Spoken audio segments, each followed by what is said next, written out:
Hey guys, it's Jan, also known as Embluster, and today we are taking a look at the SkyRC NC1500.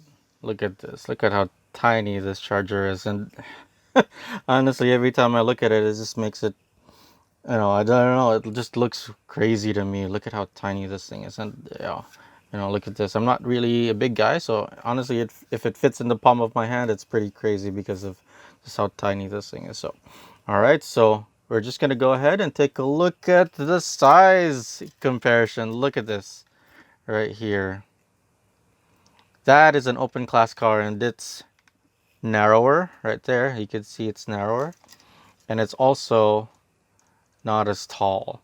So even an open class car, even one that isn't like too tall in terms of the way that it was built, is going to be thicker than this charger. So there you go. It allows you to have a lot more space on your pit box. Basically, it gives you a lot more room to be able to put more tools and stuff like that, or even if you need spare parts, basically that allows you to do that. So yeah, I'd always wanted something like this, ever since they announced it in Japan that they were going to have something like this. Yeah, I've been wanting to get one. So thanks to DXN Provisions, they were able to get this for me. They have it in their store as well too. So if you check it out, it's actually pretty cheap.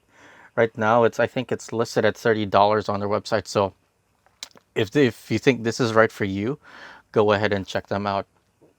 And they're on the links in the video description down below. So okay, so we're gonna go ahead and take a look at the features first. And as you can see, there's 4 slots. The limit is for you to be able to charge at 1500, and the only way to really do that is if you have 2 batteries on it. It won't allow you to charge at more than 1000 if you're running 3 cells at the same time or 4 cells at the same time. So let's go ahead and take a look at it over here. So first function is charging right here. So we'll set the charge.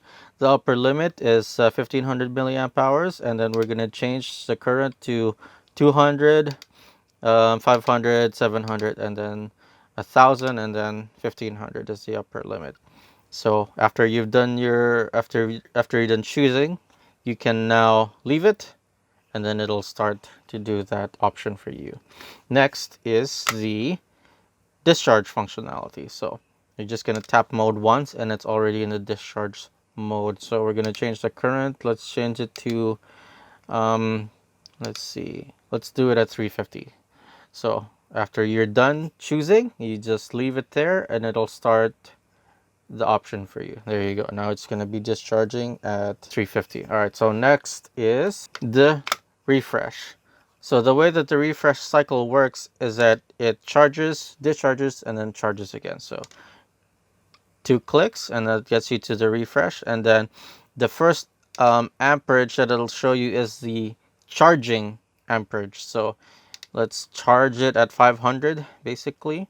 So the lower limit is 200 for charging, and then the same thing, the upper limit is the same thing as charging, which is 1500 milliamp hours. So we are going to show you that the limit is really only 1500 for for 2 cells. Okay, so let's take these off again, and then we'll go back to charging. So right now this one's charging at 1500 milliamp hours, right? And then we are going to choose charge, and then we are going to set the amps to 1500 milliamp hours. So after you're done choosing that, it'll wait up until you're not interacting with it anymore, and then there you go, it's going to be charging at 1500 milliamp hours. So let's set the display. So you can see 1500 milliamp hours right there. So if you want to go charge 4 batteries at the same time, you cannot hit 1500 milliamp hours.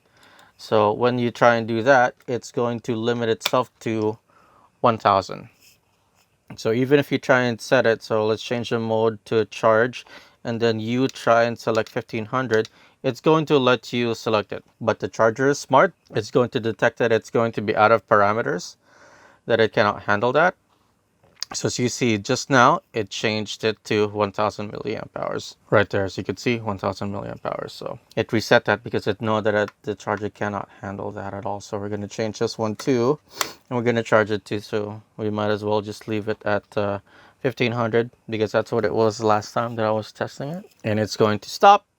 and it'll come back and reset, and everybody's gonna be set to 1000 milliamp hour. So there you go. So that's how the charging works. 1500 for 2 batteries, that's the limit. Or if you want to go for 3 or 4, it's going to max out at 1000 milliamp hours. So I almost forgot to mention, this is actually one of the most important features of this charger, and honestly, this is one of the features that even the other two chargers from SkyRC, the NC2600 and the MC3000, don't really have, in terms of the way of how convenient the way it works over here on this charger. So resistance, when you want to check for resistance on the SkyRC MC3000, I think you can go through the menus manually on the actual charger itself, but it's kind of buried. It's really hard to see what's going on.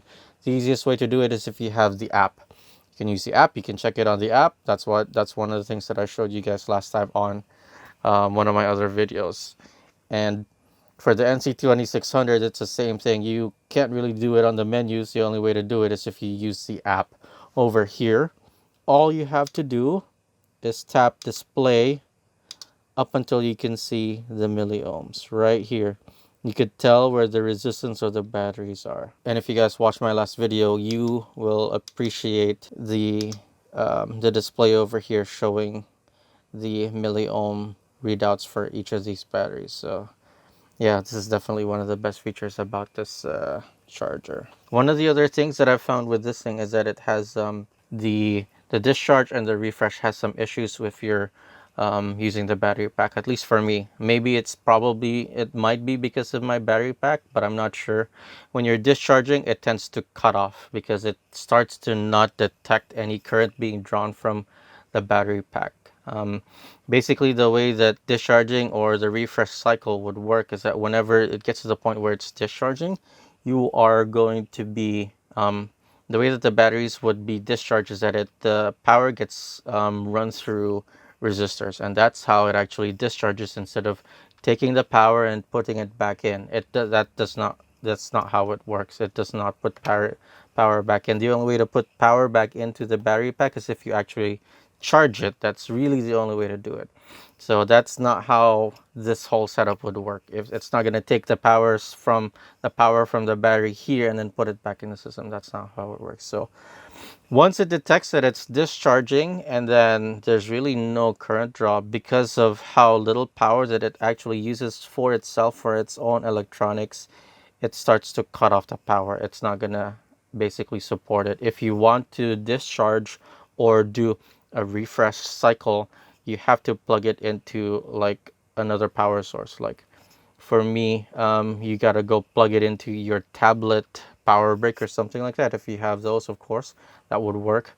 And on like some cell phones usually have like a power brick that supports 2 amps as well, 2.0 or 2.1 amps, they will support that as well. So you can plug them into battery packs like that. Or if you have a computer that basically has that output and can give you that will work too. Or if you have like an MC3000 like me, where it has a 2.1 amp USB charger right there on the side that you could use to charge your phone, well, you can now charge 8 batteries, but at the limit of 1000 milliamp hours with this thing right here, the NC1500. So yeah, honestly, like if you're like me and you really only race one car, and that's really my use case, like if you guys have been watching my videos of any of the racing, what you're gonna see is I usually, pretty much most of the time, I only race one car.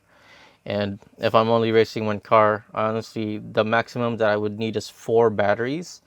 And I usually like race with Neochamps. And as you guys know, the Neochamps are basically only like 1000 milliamps right here. That is fairly low capacity, and it's like one of these like lightweight batteries that you can see. And usually I race with these ones, sometimes with other batteries, but not that often. It really doesn't change that much often. So for my case, I really like to roll with the Neochamps because they're just lighter, and for racing, that's a good advantage. And if you're really only worrying about 2 batteries or maybe up to 4, charging at 1000 milliamp hours or 1500 for a pair is probably fine. It's okay. And that's honestly what I'm going to be doing This upcoming weekend, I'm going to be going to San Francisco to be racing over there with some of the San Francisco guys. And, I haven't seen them in a while, and a couple of my friends are over there. So I'm honestly looking forward to seeing them too.